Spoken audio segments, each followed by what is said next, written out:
I first got into music when I was very young. My parents had a big impact on music when I was growing up, and they would always tell me that every song of any genre they would play, I would always dance to it, and I would start crying when it would stop playing. It was pretty funny, actually.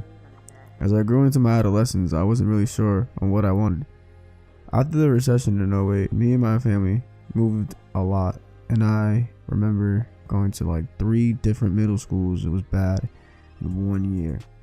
It would be hard for me to engage in people because I had trust issues growing up. My mom always told me you can't trust everybody, but read them first. So my thing was observing. But the only thing I know I did trust was my music. I know if I was ever feeling emotional about something, I was always listening to music. And during around the 7th grade, I would get bullied and harassed by the kids in school because I was the only one out of selective people playing the saxophone and the clarinet.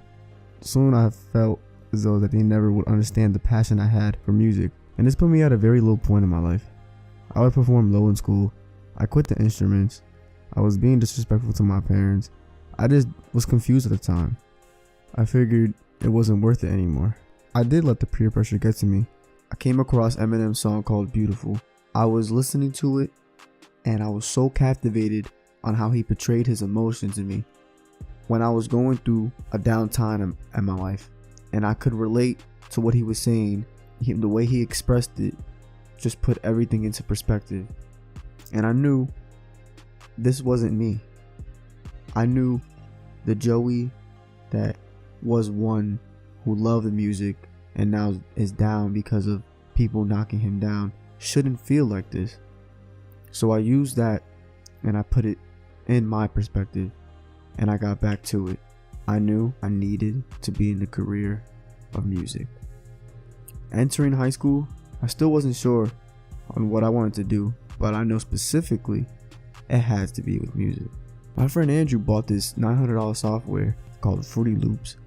I wasn't really familiar, but I knew top-notch producers made platinum records with this software. I went over his house and he was making 5-10 beats instantly.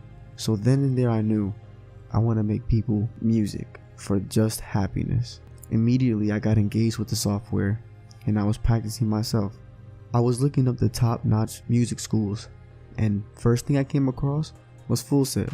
I talked it over with my mom and I knew it was the school for me. Through Full Sail, it taught me the fundamentals of music, sequencing technology, and musical structure and analysis. I would benefit Atlantic Records due to my ability to innovate and create a new sound of music, such as the pioneers of your label, Led Zeppelin, Otis Redding, and the Blues Brothers. All of these artists were innovative and brought new sound to their generations. So I ask you, are you ready to innovate our generation's music?